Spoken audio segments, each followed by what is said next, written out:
को AI infrastructure से वंचित किया जा रहा है। क्या आपके पास ऐसे लोग हैं पूरी के पूरे एल्गोरिथम राइटिंग में जो सोशल ऑडिट कर सके और एल्गोरिथम्स में बायस तो नहीं जा रहे उसे देख सके? मैं पिछले 10 साल में ऐसे दलित डेवलपर्स से नहीं मिल पाया हूं जो मुझे दावा करके ये कह सके कि अगर उनके सामने एल्गोरिथम रखी जाएगी तो वो उसमें कास्ट बायस जा रहा है या नहीं जा रहा उसे पहचान सकते हैं। क्योंकि ये रिप्रेजेंटेशन सब जगह कम है, गूगल में भी कम है, और जो और बड़े आईटी की बड़ी कंपनियां हैं उनमें भी कम है, और इनसे एक्सपोजर बहुत जरूरी है। बिना इस एक्सपोजर के लिए आपके लिए एल्गोरिथम से बायस को निकाल पाना बहुत मुश्किल है। मैं अपने पीएचडी के दौरान बहुत साधारण सा रिसर्च वर्क कर रहा था।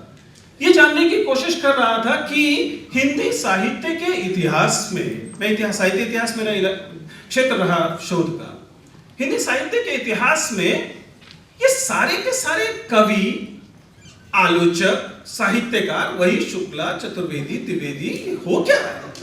दलित गायब क्यों है? और जब मैंने ये सवाल अपने सुपरवाइजर से पूछा तो उन्होंने बहुत अबोध तरीके से कहा, विजेंद्र उस समय इस तबके के पास लिखने पढ़ने की सुविधाएं नहीं थी, इसलिए इनका साहित्य शायद दलित साहित्य में नहीं दिखाई दे, हमारे हिंदी साहित्य के इतिहास में नहीं दिखाई देगा। मेरा मन ये मानने को तैयार नहीं था, मैं इस बात को स्वीकार करने को तैयार नहीं था कि 800 साल का आपने साहित्य का इतिहास लिया और कोई प्रिंटिंग प्रेस उस समय नहीं थी, तो लिखने के लिए ऐसा तो है नहीं कि आपको एकदम बिल्कुल अलिंद महेश्वरी चाहिए ही थे किताब छापने के लिए। आपने कुल जमा के बाद बात बोलनी थी, कोई और भी लिख देता या और नहीं भी लिखता, सुनी रहती। वेद भी तो चल रहे थे ना आपके तो सो कॉल्ड श्रुति परंपरा से। फिर मैंने वह किया कि बजाय वहां जाने के देखे गिनने वाले क्या कर रहे थे, जिन्होंने ये कहा कि आदिकाल, भक्तिकाल, रीतिकाल में दलित साहित्य है ही नहीं, उन्होंने किस प्रक्रिया से, किस हिस्टोरिकल प्रोसेस से ये काम किया था, डेटा कैसे कलेक्ट किया था, गणना कैसे हुई थी, गिनती कैसे हुई थी। आपको हैरानी होगी उस प्रक्रिया को देखकर। मैंने पाया कि यह हिंदी नागरिक प्रचारणी सभा उसकी एक पुस्तक संकलन योजना के तहत हुआ। नागरिक प्रचारणी सभा वही सुधाकर पांडे, पद्माकर पांडे, आपको याद होगा, काशी के ब्राह्मण। तो फिर मैंने उसकी रिपोर्ट्स पढ़नी शुरू की। दो चीजें बड़ी रोचक पता लगी। पहली बात, हिंदी की पांडुलिपि संकलन योजना कभी चलाई ही नहीं गई थी। संस्कृत की पांडुलिपि संकलन योजना चल रही थी और नागरिक प्रचारणी सभा ने यह आग्रह किया कि वे लोग जो संस्कृत की पांडुलिपियों के लिए गांव-गांव जा रहे हैं वे हिंदी की भी पूछ लें और उससे जो मिलेंगे उसके आधार पर हम हिंदी साहित्य के एक पूरी की पूरी रिपोर्ट पब्लिश करेंगे। Then I looked at the names and addresses of enumerators कि वे कौन से लोग थे जो अलग अलग जगहों पर जा रहे थे और ये पांडुलिपि गांवों से इकट्ठी कर रहे थे। और आपको हैरानी तो नहीं होगी कि वो लोग कौन थे। क्या मुझे बताने की जरूरत है कि उनके सरनेम क्या है? बड़ी आसानी से मिल जाए। अब जरा सोचिए, 1910 से 1920, 19 के बीच का समय, ये लोग गांव-गांव जा रहे हैं। पांडे जी, झा जी, शर्मा जी, वो जाकर गांव में कहां रुकेंगे? गांव में तो कोई होटल होगा नहीं ना, वो तो गांव में जाकर वे किसी शुक्ल जी, किसी पंडित जी के गांव के पास रुकेंगे और वहां से पांडुलिपि जो मिलेंगी उन्हें इकट्ठी करेंगे। If the data collection is flawed, if it is filled with biases, is it difficult to understand what the outcome will be? आपने जिस प्रक्रिया से, जिस अशुद्ध प्रक्रिया से इस डेटा का संकलन किया, वह सुनिश्चित करता है कि 800 साल के इतिहास में आपको दलित लेखक मिल ही नहीं सकता। गिनने की प्रक्रिया तय करती है कि अंततः आप किस निष्कर्ष पे पहुंचेंगे। इस डेटाबेस को आपने निकाला, यानी कि पद्माकर पांडे, सुधाकर पांडे परिवार, उसने इकट्ठी करवाई, कुछ और उसी समुदाय के लोगों को इकट्ठा किया और अंत में शुक्ल जी के चरणों में रख दिया। अब आचार्य शुक्ल इसके आधार पर जो हिंदी साहित्य का इतिहास लिखेंगे, क्या आप इस बात की उम्मीद कर सकते हैं कि वह रिप्रेजेंटेटिव हिंदी साहित्य का इतिहास होगा? क्या उसमें प्रतिनिधित्व होगा? इस बात की कोई गुंजाइश आप कर सकते हैं? इस किस्म की चर्चा हो पा रही है। पहले तो मैं इस बात पर ही विस्मित हूं, आश्चर्य में हूं, हैरान हूं यद्यपि हैरानी में खुशी छिपी हुई है, लेकिन योगेन जी यहाँ पर हैं, वे याद करेंगे कि पिछले 10-12 सालों में प्रतिरोध के जमावड़ों के लिए जगह इस शहर में किस पैमाने पर सीमित हुई है। एक समय में मुझे याद है, हम विद्यार्थी थे, योगेन जी को बुला लिया करते थे और हम गांधी पीस फाउंडेशन में बैठकर बड़े आराम से चर्चा करते थे, कोई दिक्कत नहीं होती थी। और पिछले अगर आप 4-5 सालों की स्थिति देखें तो स्थिति ये हो गई है कि जब हम लोगों को प्रतिरोध करना होता है तो हम अब सड़क पर भी खड़े होकर प्रतिरोध करने की स्थिति में नहीं रहे। इनफैक्ट पिछले 2-3 सालों से तो हम लोग प्रेस क्लब ऑफ इंडिया में प्रेस कॉन्फ्रेंस के नाम पर प्रतिरोध की बातें करने की स्थिति में आ गए हैं। अभी पिछले ही सप्ताह हमारे कुछ विद्यार्थियों को हम ही लोगों से मिलने कॉलेज आए थे वे, और वे एक साम्राज्यवाद के विरोध में एक छोटा सा आयोजन करना चाहते, हम लोग सब मिलके करना चाह रहे थे, उसकी तैयारी के लिए आ रहे थे। और कॉलेज के गेट से स्पेशल सेल उन्हें उठा कर ले गई, और 1-2 नहीं, ऐसे हमें बाद में पता लगा कि अलग अलग 10 विद्यार्थियों को बिना किसी FIR के, बिना किसी किस्म की किसी सफाई के बिना स्पेशल सेल ने ले दिया। इनफैक्ट हम लोगों को कोर्ट जाना पड़ा, कोर्ट में हैबियस कॉर्पस डालनी पड़ी, और उसके बाद उन साथियों को छोड़ा गया। ऐसे में कभी कभी तो मुझे हंसी और आश्चर्य होता है अपने प्रकाशक दोस्त अलिंद को लेकर। क्या कर बैठे हो दोस्तों, जरा सोच कर देखिए कि अलिंद जी जिस कभी किसी बच्चे के मुंडन या बर्थडे में जब अपने घर के बाकी लोगों से मिलते होंगे, व्यापारी परिवार है, घर के बाकी लोग इन्हें कैसे हड़काते होंगे। इन्हें लगता होगा कि वो शाबाशी देंगे, व्यापारी लोग हैं, कि देखिए आपने लक्ष्मण की किताब छापी है, एकदम लगातार चार्ट बस्टर है, अब 1-1.5 महीने के अंदर 4था संस्करण आ रहा है, बहुत अच्छे प्रकाशक हो गए हों। ये सोच के वो जाते होंगे और वो इनको हड़काते होंगे कि क्या कर रहे हो तुम्हें अनुमान भी है।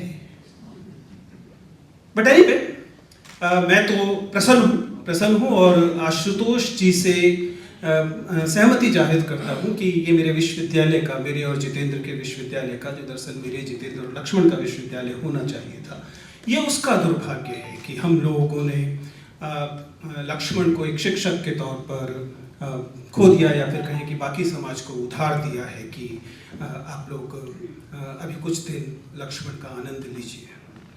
मैं एक शिक्षक हूँ, और शिक्षक होने के अलावा एक, आप जो युवा लोग हैं वो मुझे एक छोटे मोटे इन्फ्लुएंसर के तौर पे जानते हैं, एक इंटरव्यूअर के तौर पे जानते हैं। ऐसे में मैं ऐसी कोई कुचेष्टा नहीं करूँगा कि सामाजिक और राजनीतिक जो आकलन है उस क्षेत्र में जाने की कोशिश करूं, क्योंकि वह क्षेत्र जाहिर है कि जब डॉक्टर कांचा एलैया और योगेंद्र जी यहाँ बैठे हुए हैं, योगेंद्र जी तो न केवल सामाजिक राजनीतिक बल्कि चूंकि सेफोलॉजिस्ट भी रहे हैं, तो एक तरह से आंकड़ों की दुनिया की जितनी बेहतर जानकारी वे बता सकते हैं, वे जाहिर है बताएंगे। ऐसे में मेरी तरफ से धृष्टता होगी कि मैं उस क्षेत्र में जाकर बातचीत करूँ, बहुत समझदारी नहीं मानी जाएगी। यद्यपि एक एकेडमिशियन होने के नाते ऐसा नहीं है कि मैं लक्ष्मण की किताब के हर पन्ने से खुश हूँ। दरअसल पूरी तरह सहमत तो मैं अपने आप से भी नहीं होता, तो लक्ष्मण से तो खैर कैसे होऊंगा। मसल मैं, अगर मुझसे पूछा जाता तो मैं कहता कि आंकड़ों की बात है लक्ष्मण, तो इसमें संदर्भ सूची क्यों नहीं है, इसमें APA फॉर्मेट में आप डाटा को क्यों नहीं बता पा रहे, इत्यादि कुछ मानक बातें मैं कह सकता था। और सच्चाई ये है कि लेकिन हम अकादमिशियंस ने ये आपत्ति करने का हक, नैतिक हक उसी दिन खो दिया था जिस दिन लक्ष्मण मेरे सामने उस सिलेक्शन कमेटी में बैठे थे, और मैं तमाम कोशिशों के बावजूद ये सुनिश्चित नहीं कर सका कि वो अगले दिन एक साथी की तरह स्टाफ रूम में आ सके। तो उस माफ़ी के साथ उस वाले हिस्से को भी छोड़ देते हैं। इसलिए अगले 10-15 मिनट में मैं केवल उतने हिस्से तक बातचीत करूंगा जो हिस्सा मेरे व्यक्तित्व और मेरे अब तक के अध्ययन से जुड़ता था। जब इस किताब को हम देखते हैं तो इस किताब में जो गिनती है, जो गणना है, उसकी राजनीति को लेकर बहुत अहम तरीके से बातें कही गई हैं और ये बहुत मुफीद अवसर है कि हम इस बात को देखें कि फिलहाल इस राजनीति ने क्या मोड़ लिया है। मेरे साथी जितेंद्र मीणा यहां पर हैं जिन पर यह आरोप लगाया गया एफआईआर में कि आपने अपने कॉलेज में ब्राह्मणवाद मुर्दाबाद कहा है।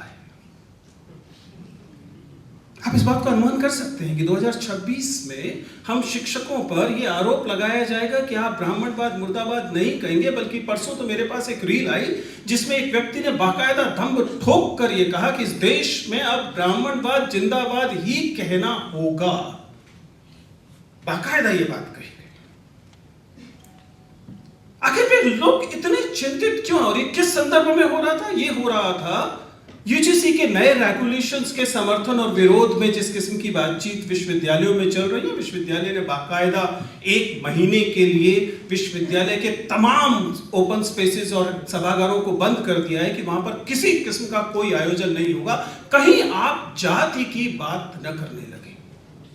एक ऐसा तबका बाकायदा खड़ा हो गया जो ये कहता है कि उनका एंटाइटलमेंट टू डिस्क्रिमिनेट उनका हक है।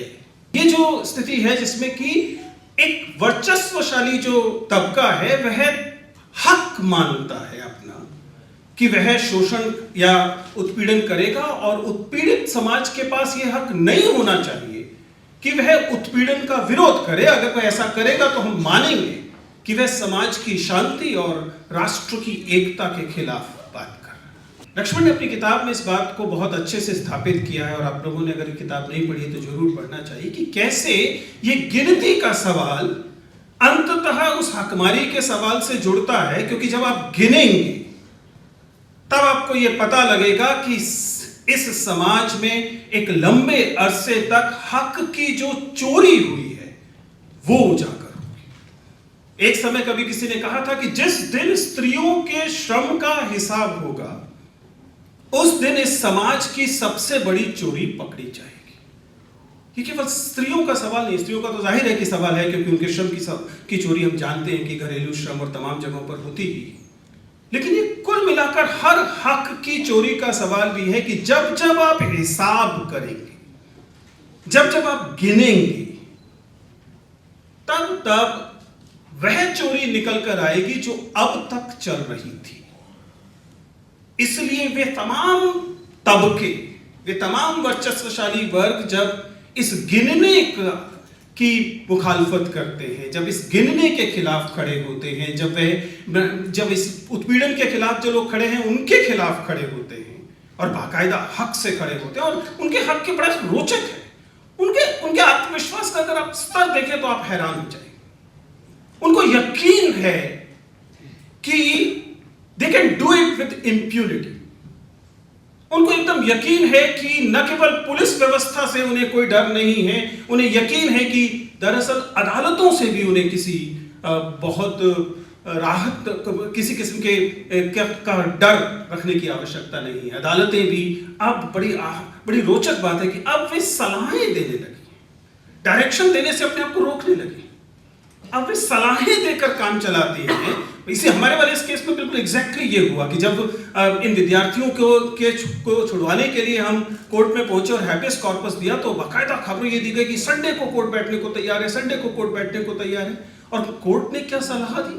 कोर्ट ने सलाह दी स्पेशल सेल को कि देखिए आप ऐसा पता कर सकते हैं, और उसके बाद स्पेशल सेल या कहीं कि सरकार ने ये कहा कि अच्छा चलिए ठीक है।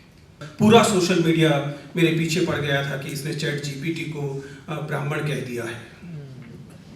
मैं उस तरफ आपको दोबारा लेकर जाना चाहता हूं कि जब आप गणना की बात करते हैं तो गणना का सवाल केवल नीतियों का सवाल नहीं है। प्लीज इस बात को समझिएगा।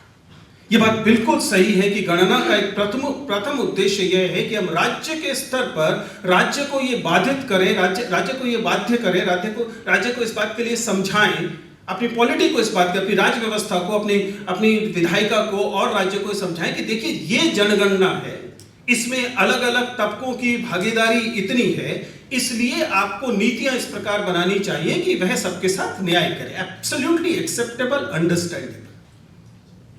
और ये बात जाहिर है कि लक्ष्मण ने अपनी किताब में कही है, साथी वक्ताओं ने भी कही है, तो उसे दोहराने का कोई औचित्य नहीं है। लेकिन मैं एक बार याद दिलाना चाहता हूं कि गणना का मामला आज केवल नीतियों के लिए या विधायिका और कार्यपालिका में भागीदारी के सवाल तक नहीं जाता है, ये उससे ज्यादा बड़े स्तर पर जाता है, क्योंकि अब गणना का सवाल मूलतः डेटा का सवाल है। एआई आर्किटेक्चर का सबसे निचला इंफ्रास्ट्रक्चरल लेयर से लेकर इसके एप्लीकेशन लेयर तक 5 लेयर्स होती है, 5 अलग अलग लेयर्स हैं, और हर एक लेयर में ये भागीदारी आप जिस डेटा के बेसिस पर ये फैसला हो रहा है कि किस पर बम गिराया जाएगा, किस पर बम नहीं गिराया जाएगा, किसे सर्विलेंस में रोक लिया जाएगा, किसे आरटीआर का नोटिस भेजा जाएगा, किसे किसकी नौकरी दी जाएगी, किसे कॉर्पोरेट में बुलाया जाएगा अगले साक्षात्कार के लिए, किसे नहीं बुलाया जाएगा, ये तमाम चीज जिस डेटाबेस पर आधारित हैं। मैं पूछना चाहता हूं कि हम पिछड़े तबके लोग जिनकी बात करते हैं, पिछड़े तबके के लोग, SC ST OBC, उनका उस डेटा में कितना हिस्सा है?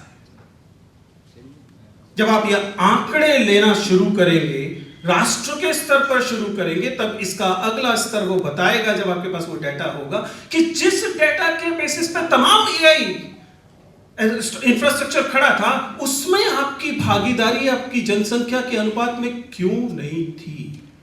क्योंकि इस भागीदारी के न होने का परिणाम ये होगा कि तमाम कॉर्पोरेट स्ट्रक्चर के लिए जाने वाले फैसलों में वो बायसेस फिर से बलाघात के साथ आएंगे, जो बायसेस अब तक आपको वहां से वंचित रखे हुए थे। और मामला केवल डेटा का नहीं है, इन 5 लेयर्स का है, जिसमें उन मॉडल्स की लेयर, उन एल्गोरिथम्स की लेयर, वे एल्गोरिथम जिसके आधार पर तय हो रहा है कि विजय चौहान का वीडियो आपको दिखाया जाएगा, या आशुतोष जी का वीडियो दिखाया जाएगा, या ब्राह्मणवाद जिंदाबाद वालों का वीडियो दिखाया जाएगा। वो जो नैरेटिव बिल्डिंग की बात की जा रही है, नैरेटिव बिल्डिंग अब पत्रकार नहीं कर रहे हैं, संपादक नहीं कर रहे हैं, गेट कीपिंग संपादकों के हाथ में नहीं है, आर्टिफिशियल इंटेलिजेंस कर रहा है, जहां पर आपका प्रतिनिधित्व नहीं है, ना डेटा में है, ना एल्गोरिथम्स में है, ना मॉडल में है, ना बिहेवियर में है, यहां तक कि उस फीडबैक में भी नहीं है जो यूजर के साथ इंटरेक्शन के समय, जिसके बेसिस पे एआई तय करता है कि ये वाला वीडियो और कितने लोगों को दिखाया जाए। और यही तो सारी की सारी नैरेटिव बिल्डिंग है, यही तो वह चीज है जिसे आप प्रोपेगेंडा कह रहे थे। अगर आपका जिंदा रहना, आपका बचे रहना इन सब पर निर्भर हो गया है, तब ऐसे में गिनने की राजनीति को हल्के से लेना समझदारी नहीं है। बहुत खुशी की बात है कि डॉक्टर लक्ष्मण ने इस बात को इतिहास के साथ संगत पैदाते हुए सामने रखा है, क्योंकि जब हम इतिहास में इन घटनाओं को ध्यान से देखते हैं, तब हमें पता लगता है कि कैसे गिनने का सवाल सदैव एक राजनीतिक सवाल है। मामला केवल गिनने के लिए दबाव डालने का नहीं है, गिनने की सारी प्रक्रिया पर एकदम माइक्रोस्कोपिक नजर रखने की जरूरत है। वे कौन सा क्वेश्चनर बना रहे हैं, उस क्वेश्चनर के बनाने की प्रक्रिया में प्रतिनिधित्व है कि नहीं है। जब 2001 की जनगणना हो रही थी, 2000 से शुरू होती है, संयोग से मैं दिल्ली के सरकारी स्कूल में तभी मेरी नियुक्ति हुई थी, और चूंकि मैं हिंदी अंग्रेजी बोलबाल लेता था, तो मुझे मेरे प्रिंसिपल ने मास्टर ट्रेनर नाम की पोजीशन में जनगणना के लिए रख दिया, जिसका मतलब यह था कि उस दौरान जो जनगणना होगी, उस जनगणना में 101 या 105 इन्यूमरेटर्स मेरे अंतर्गत अलग अलग जगहों में, त्रिनगर के अलग अलग मोहल्ले में जाएंगे और इन्यूमरेशन करेंगे। और उनकी ट्रेनिंग के दौरान जब मैं उनके बायसेस को समझ रहा था, मसलन एक बहुत साधारण सा सवाल था जो फर्टिलिटी चेक करने के लिए था कि 0 से 5 साल के बच्चे जो नई माताएं हैं, उनके बीच फर्टिलिटी का क्या लेवल है, उसके लिए था। अब ये साहब बताने की कोशिश कर रहे थे कि ये सवाल तो पूछा नहीं जा सकता, महिलाओं से आप कैसे पूछेंगे कि तुम्हारे बच्चे कितने हैं? तो अनुमान लगा लीजिए कि किस मोहल्ले में खड़े हैं, और वो मोहल्ला अगर मुसलमानों का मोहल्ला है तो आप 4 फालतू लिख दीजिए, और हिंदुओं का मोहल्ला है तो कम लिख दीजिए। I am not at all suggesting कि सारा का सारा इन्यूमरेशन ऐसा ही होता है। I am merely saying that the biases creeps to the every level of this architecture. And hence you need to work for mitigation of these biases at every level. आप किन्हें enumerator बनाएंगे, उनमें प्रतिनिधित्व है कि नहीं है? क्या उनके बायसेस हैं? क्या वो जब जामा मस्जिद जाते हैं तो एक तरह से सवाल पूछते हैं और जब गांधीनगर जाते हैं तो दूसरी तरह से सवाल पूछते हैं? या जब वो डाटा इकट्ठा होगा तो वे एल्गोरिथम्स जो एल्गोरिथम्स से डाटा पिक करेंगी, क्या आपने उनका सोशल ऑडिट करा लिया है? अभी तक तो हम सरकार को इस बात के लिए नहीं बाध्य कर पाए कि भैया ईवीएम में जो आप एल्गोरिथम डालते हैं, ईवीएम में भी तो आप रोज करते हैं ना, हर बार इलेक्शन से पहले प्रोग्रामिंग, तो उस एप्रॉम के प्रोग्राम को जरा आप सामने रख दीजिए, लोग देख के बता दें कि उसमें तो कुछ गड़बड़ नहीं है। हम उतना नहीं सहमत कर पाए। इसलिए गिनने के सवाल को राजनीतिक सवाल की तरह देखें, ये मेरी आपसे आरजू है। ये राजनीतिक सवाल ही है, और जब अगर ये राजनीतिक सवाल है तो इसके लिए समाधान और इसके लिए दबाव, उसका भी राजनीतिक होना अनिवार्य है। अंत में बस इतना कहकर अपना स्थान ग्रहण करूंगा कि हम अब उस स्तर पर पहुंच चुके हैं, सौभाग्य है हमारा कि डॉक्टर अंबेडकर हमसे पहले हो गए हैं, डॉक्टर फुले हमसे पहले हो गए हैं, कांचा जी हम लोगों को मार्गदर्शन करने के लिए पहले से हो गए हैं, जिसकी वजह से हमारे पास अब सवाल पूछने की कुव्वत आ गई है। बस इतना ध्यान रखिएगा, सिर्फ कुव्वत से सवाल नहीं आएगा, सवाल पूछने की हिम्मत भी रखिएगा। अगर हम इस सवाल पूछने की जो कुव्वत हमारे पास आई है उसे सवाल पूछने की हिम्मत के साथ जोड़ पाएंगे तो मैं कोई कारण नहीं देखता कि हम फिर से उन मुट्ठी भर लोगों द्वारा लगातार उनके वर्चस्व में रहने के लिए शापित हों।